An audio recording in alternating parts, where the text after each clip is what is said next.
ಸಖತ್ ಖಾರ ಬಣ್ಣ ಮತ್ತು ರುಚಿ ಆಚಿ ಚಿಲ್ಲಿ ಪೌಡರ್. ಗಿಲ್ಲಿಗೆ ದೊಡ್ಡ ಅಭಿಮಾನಿ ಬಳಗನೆ ಉಟ್ಕೊಂಡ್ಬಿಟ್ಟಿದೆ. ಗಿಲ್ಲಿಗೋಸ್ಕರ ಬಿಗ್ ಬಾಸ್ ನೋಡೋ ಸಂಖ್ಯೆ ಜಾಸ್ತಿ ಇದೆ. ಒಂಥರ ಒನ್ ಮ್ಯಾನ್ ಶೋ ಅಂತಾನೆ ಹೇಳ್ತಿದ್ದಾರೆ. ಗಿಲ್ಲಿ ಈಗ ಬಿಗ್ ಬಾಸ್ ಅಲ್ಲಿ ಈಗ ಪ್ರೆಸೆಂಟ್ ಗಿಲ್ಲಿನೇ ಒಂದು ಹೈಲೈಟ್ ಆಗಿರೋದು ಅನ್ನೋದು ನಮಗೆ ಗೊತ್ತಿರೋ ಮಾಹಿತಿ, ನಾವು ಕಂಡಂತೆ. ಗುಡ್ ಓನ್ಲಿ ಅಲ್ಲ, ಅಲ್ಲಿರೋರು ಯಾರಿಗಾದ್ರೂ ಒಳ್ಳೆದಾರೆ. ಯಾರು ಗೊತ್ತಿಲ್ಲಲ್ಲ ಗಿಲ್ಲಿ ಹವಾ ಹೊರಗಡೆ ಹೆಂಗಿದೆ ಅಂತ. ಅಲ್ಲಿ ಯಾರಿಗೂ ಅದೇ ಹೊರಗಡೆ ಒಪಿನಿಯನ್ಸ್ ಯಾರಿಗೂ ಗೊತ್ತಿರಲ್ಲ. ನನ್ಗೆ ಹೊರಗಡೆ ನೀವು ಹೇಳಿದ್ಮೇಲೆ ಗೊತ್ತಾಗ್ತಿರೋದು. ಬಟ್ ಅವ್ನಿಗೆ ಅಷ್ಟೊಂದು ಫ್ಯಾನ್ ಫಾಲೋಯಿಂಗ್ ಇದೆ, ಅಷ್ಟೊಂದು ಹವಾ ಇದೆ ಅಂದರೆ very good, deserves it. Rakshita ಬಗ್ಗೆ ಹೇಳೋದಾದ್ರೆ, ರಕ್ಷಿತಾ ಈಸ್ ಹೇಳ್ಬೇಕಂದ್ರೆ ಶೀಸ್ ಅವಳು ಆಡ್ತಿರೋ ಗೇಮ್ ಹೇಗಿದೆ ಅಂದರೆ ವೆರಿ ಇಮೋಷ್ನಲ್. ಮನ್ಸಿಗೆ ಅನ್ಸಿದ್ದು ಮಾಡ್ಬಿಡೋದು. ಅದಕ್ಕೊಂದು ಕಾರಣ ಗಿರಣ ಅವೆಲ್ಲ ಆಮೇಲೆ ವಿಚಾರನೇ ಮಾಡಲ್ಲ. ಇವಾಗ ನನ್ನ ಮನಸ್ಸಿಗೆ ಇವ್ರು ಸರಿ ಇಲ್ಲ ಅಂತ ಅನಿಸ್ತಾ ಸರಿ ಇಲ್ಲ ಅಷ್ಟೇ. ಮನಸ್ಸಿಂದ ಆಡ್ತಾಳೆ ಅವಳು. ಎಲ್ಲೂ ಸ್ಟ್ರಾಟಜಿ ಮಾಡಿಕೊಂಡು ತುಂಬ ಯೋಚನೆ ಮಾಡ್ಕೊಂಡು ಆಡ್ತಾಳೆ ಅಂತ ಅನ್ನಿಸ್ತಾಯಿಲ್ಲ. She's I feel very emotional, very innocent, ಮನಸ್ಸಿಂದ ಆಡ್ತಾಳೆ ಅವಳು.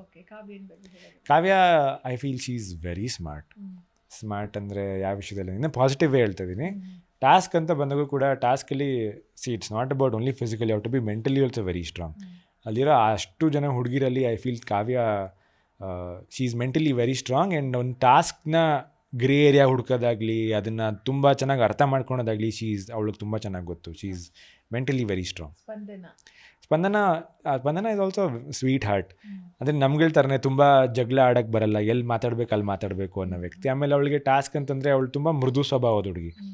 ಅಂದರೆ ಎಲ್ಲರೂ ಫಿಸಿಕಲಿ ಸ್ಟ್ರಾಂಗ್ ಇರ್ತಾರೆ ಅಂತ ಏನಿಲ್ವಲ್ಲ. ಪಾಪ ಅವಳು ಚಿಕ್ಕ ವಯಸ್ಸಿಂದ ಎಲ್ಲೂ ಸ್ಪೋರ್ಟ್ಸ್ ಅದು ಇದು ಆಡಿಲ್ಲಂತೆ. ಬಟ್ ಆದಷ್ಟು she is trying Har best. ಇವಾಗ ನಮ್ಗೆ ಎಷ್ಟು ಶಕ್ತಿ ಅಷ್ಟೇ ಮಾಡೋಕ್ಕೆ ಸಾಧ್ಯ ಅಲ್ವಾ.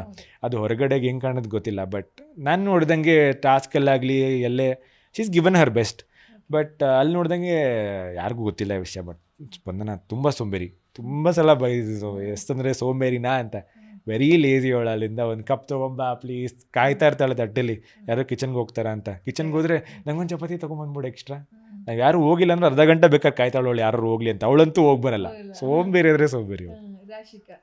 Rashika I feel she is beauty with strength, physically very strong. ನಂಗೆ ಒಂದೊಂದ್ಸಲ ನಮಗೆ ಕಾಂಪಿಟೇಷನ್ ಕೊಡ್ತಾಳೆ ಬಾಯ್ಸ್ಗೆ ಅಂತಲೇ ಅನ್ಸೋದು.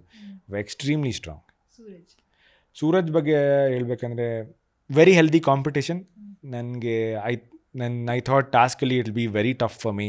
ಯಾಕೆಂದರೆ ಇಸ್ ವೆರಿ ವೆಲ್ ಬಿಲ್ಟ್. ಆಮೇಲೆ ತುಂಬ ಲೇಟಾಗಿ ಕೂಡ ನೋಡ್ಕೊಂಬಂದೆಲ್ಲ ಜರ್ನಿ ಎಲ್ಲ. ಬಟ್ ಹೋಗ್ತಾ I felt like oh no may be ಟಾಸ್ಕಲ್ಲಿ also I can do better than him ಅಂತ ಅಷ್ಟೆ. Very healthy competition.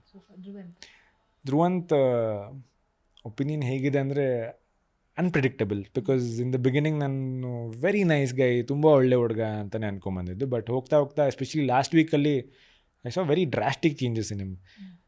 ಒಂಥರ ಯಾಕೆಂದರೆ ಆ ವ್ಯಕ್ತಿ ನನ್ನ ಹತ್ರ ಬಂದು ಗಿಲ್ಲಿ ಬಗ್ಗೆ ತುಂಬ ಹೀಯಾಳ್ಸ್ಕೊಂಡು ಮಾತಾಡ್ತಾನೆ ಒಬ್ಬರ ಬಗ್ಗೆ ಅಂತೆಲ್ಲ ಹೇಳಿದ ವ್ಯಕ್ತಿ ಲಾಸ್ಟ್ ವೀಕ್ ಅವನೇ ಹೀಯಾಳ್ಸ್ಕೊಂಡು ಮಾತಾಡೋಕ್ಕೆ ಸ್ಟಾರ್ಟ್ ಮಾಡ್ತಾನೆ. ಅದು ನನ್ನ ಹತ್ರನೇ ನನ್ನ ಬಗ್ಗೆ ನನ್ನ ಹೆಲ್ತ್ ವಿಷಯಕ್ಕೆ ಹೀಯಾಳ್ಸ್ಕೊಂಡು ಮಾತಾಡೋಕ್ಕೆ ಸ್ಟಾರ್ಟ್ ಮಾಡ್ತಾನೆ. ಅವಾಗ ಅನಿಸ್ತು ಅಂದರೆ ನೀನು ಅನ್ಪ್ರಿಡಿಕ್ಟಬಲ್ ಅಂತ ಅನ್ನಿಸ್ತು ಧ್ರುವಂತ.